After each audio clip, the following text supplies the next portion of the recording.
Durante siglos, el mar se le han atribuido magnitudes comparables con las del universo.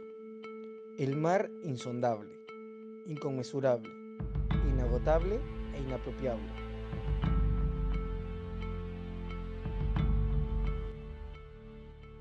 Para Juan Miguel Bácula Patiño, el mar era esto y más. A lo largo de la historia fue uno de los más grandes diplomáticos, no solo durante el ejercicio de sus funciones, sino también por su constante interés por nuestra patria.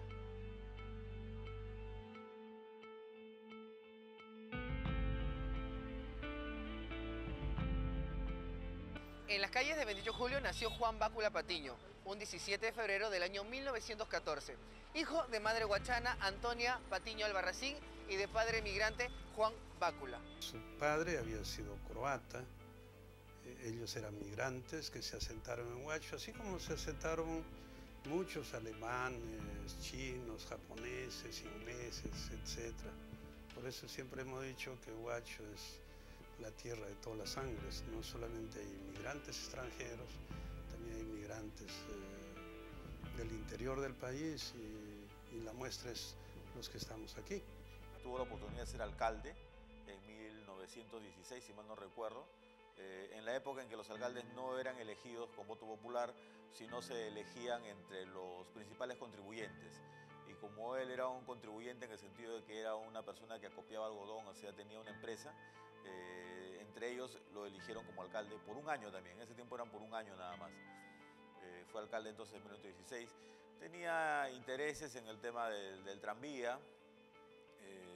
Después ya parece ser que se retira a Lima porque desaparece el apellido Bácula de Huacho. El nombre Bácula estuvo ligado al de mi familia por el apellido Torero desde chico, porque él fue el alcalde que estuvo en Huacho en 1916 en ese cargo, y que en esa época el subprefecto de Huacho era Domingo Torero Zuluaga, mi bisabuelo.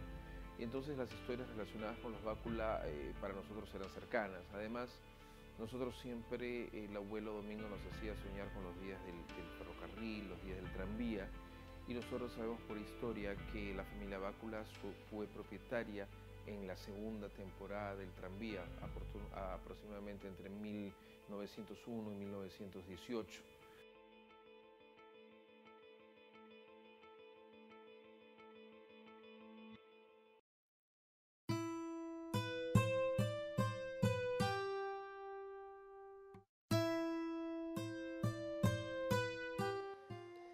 Se casó el 28 de marzo del año 1941 con Laura Bush. El matrimonio tuvo lugar en la Iglesia de la Inmaculada en Miraflores.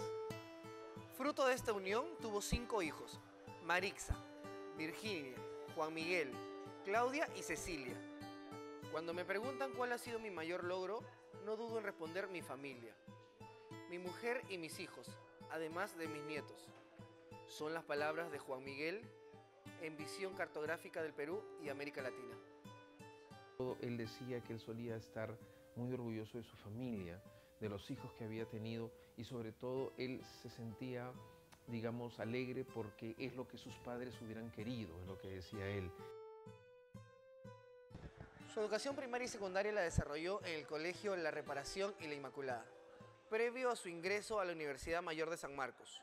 Estudió en el Colegio Universitario y en 1935 ingresa a la Facultad de Derecho, en la Universidad Decana de América. En 1948 se convierte en alumno de criptografía en el Estado Mayor General del Ejército y en 1949 toma el primer curso de inteligencia estratégica. Juan Bácula Patiño, hijo, va a estudiar en el Colegio Inmaculada de Lima, ¿no? Ya prácticamente toda su vida se dedica a Lima. En el año 1934 ingresa a trabajar como mecanógrafo en el Ministerio de Relaciones Exteriores, ¿no? Un cargo bastante secundario, ¿no? Para recién ingresar formalmente a la actividad ya en el ministerio en el año 39, que va a ingresar como segundo secretario, ¿no? Hay un concurso público y entra como segundo secretario, ¿no? De ahí ya viene su carrera en ascenso, ¿no? Que va a llegar a ser embajador peruano incluso. También ha tenido una vida académica muy interesante, ¿no? Ha sido profesor del CAEM, del Centro de Altos Estudios Militares, ha sido docente de la Academia de la Magistratura, ¿no? ¿no? Y eso le ha permitido no solo dedicarse a la vida activa de diplomático, sino que también a la investigación. Juan Miguel, además de destacar por su notable carrera académica y diplomática, su más grande logro ha sido hacer justicia por el Perú. Digamos, desde 1947, con el presidente Bustamante Rivero, empieza pues a hablarse de la defensa de las 200 millas. Y este tema ha merecido indudablemente aportes teóricos de gente especializada. Y uno de los teóricos desde el campo del derecho, de la historia, es indudablemente el doctor Bácula. Y sobre el particular tiene infinidad de libros. Sus libros han servido de sustento para defender, amparar nuestros derechos ante la Haya, ante diferentes foros, ¿no? Especialmente los diferendos que hemos tenido con Chile. Tiene una participación muy importante en lo que es el tema del diferendo marítimo con Chile, porque se le reconoce a él, en diferentes ángulos se le ha reconocido su importante participación, en el sentido de que en el año 1986 tiene una entrevista directa con el ministro de Relaciones Exteriores de Chile, donde le plantea la necesidad de definir los límites, ¿no? A lo cual el ministro le responde que lo deje por escrito y él presenta lo que se llama el Memorándum Bácula, donde Chile asume la necesidad de hacer estudios más detallados para poder definir el límite, ¿no? Ese documento es importantísimo porque durante lo que es el proceso ya de la Haya, Chile tuvo una posición bien cerrada en decir que los límites con Perú ya estaban definidos desde el año 52-54 con el tema de unos convenios pesqueros que se dieron ese año, ¿no? Y se cerró totalmente en esa postura, ¿no? Pero el Memorándum Bácula del año 86 deja abierta la posibilidad, de tal manera que en base a ese documento el Perú plantea toda su propuesta, en el sentido de que la respuesta chilena en aquel momento fue de que necesitaban más estudios para poder definir ese punto, ¿no? De tal manera que por conclusión se obtiene de que no estaban cerrados los límites, ¿no? Y que no es cierto como decían en el 52-54, ¿no? ¿Y esto por qué se da en el año 86? Porque en el año 82 se había firmado a nivel de la ONU la Convención del Mar, la CONVEMAR, de la cual Perú participa. Chile había participado también. Y en esta CONVEMAR hay un artículo referido a los límites entre países que tienen litoral, ¿no? Y dice que estos se deben desarrollar en acuerdos pacíficos entre ambos países, ¿no? De tal manera que deja abierta la posibilidad de negociar el tema de los límites. Por eso es que Perú, con Bácula Patiño a la cabeza, ¿no? Porque había participado también en la reunión de la CONVEMAR, entonces le dan este encargo a él, ¿no? De entrevistarse personalmente, ¿no? Definitivamente lo que él hizo por el Perú, todos deberíamos agradecerlo. Sin embargo, son pocos los que han sabido hacerlo.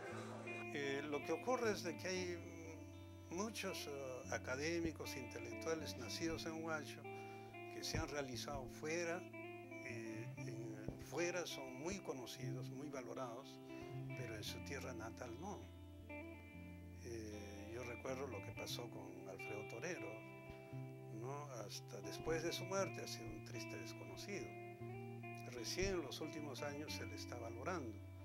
Igual ocurre con Bácula Patiño, ¿no? Es muy conocido en el ámbito académico, en el ámbito de la diplomacia a nivel internacional, pero en su tierra natal, en Huacho, es un triste anónimo, lastimosamente. Y qué bueno que ustedes muestren preocupación por un personaje como él, que contribuya pues a rescatarlo, ¿no? De un injusto anonimato en que se encuentra.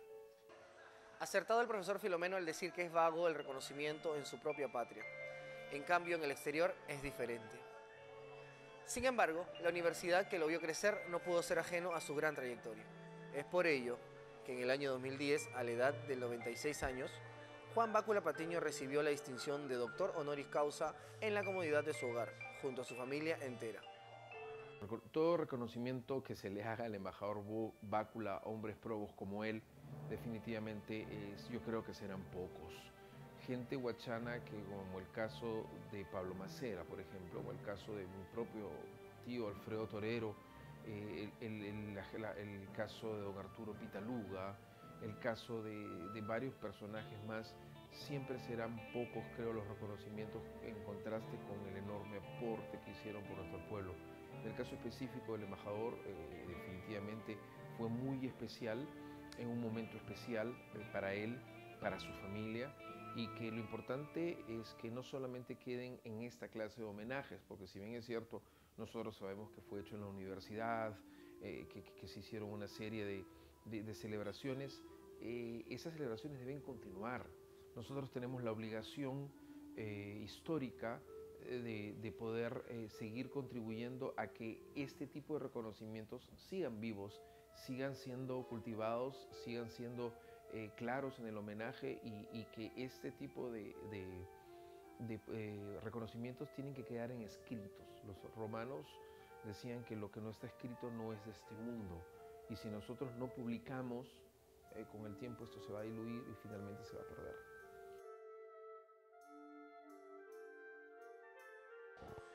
Bruno Gutiérrez fue testigo de lo presente que Juan Miguel tenía en nuestra querida ciudad de Huacho. Juan Miguel trabajó con mi tío Alfredo, torero, en la agraria en los años 60, y entonces hemos compartido varias historias. En especial quiero contarte una que yo la cuento con mucha alegría y la llevo siempre conmigo. Cuando él me recibió en su casa, la primera vez que fui a buscarlo, me dio un abrazo fuerte y me dijo: hola paisano. Fue un hombre que su propia carrera de diplomacia, su propio amor al país, sus contactos, sus continuas preocupaciones por el país, lo llevó a dar inicio a esta tesis que finalmente pues ha dado un buen resultado, creo, como peruano. Imagino ellos como gente relacionada con el mundo diplomático, mucho más. Pero fundamentalmente él es una persona que leyó mucho, vivió una época fundamental donde los valores patrios eran mucho más certeros, más reales, más llevados en la dermis, y eso indudablemente sopesó en que él iniciara ese proceso con el que todos sabemos finalmente cuáles fueron los resultados. Como ocurre por lo general con la gente dedicada al mundo académico, ¿no? Ellos se ponen al servicio de la patria y los temas políticos un poco que les son ajenos. No es que no abracen una opción política, sino que por encima de los sentimientos políticos que pudieran tener están los intereses de la patria.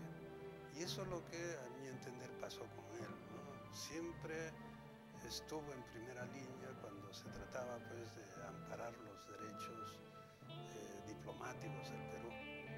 Probablemente esta clase de intelectuales siempre hubieran querido vivir 120 o 130 años para poder seguir cosechando cosas en pro de nuestra patria, pero yo estoy convencido que en el lugar del cielo en el que está el embajador, él nos mira con la certeza y alegría de saber que lo que hizo por su tierra, por su país, es lo que debía hacer. Está claro el interés de Juan Miguel Bácula con su patria. Todo el esfuerzo y dedicación que plasmó a lo largo de su cometido no es más que lealtad de este vikingo huachano para con su nación.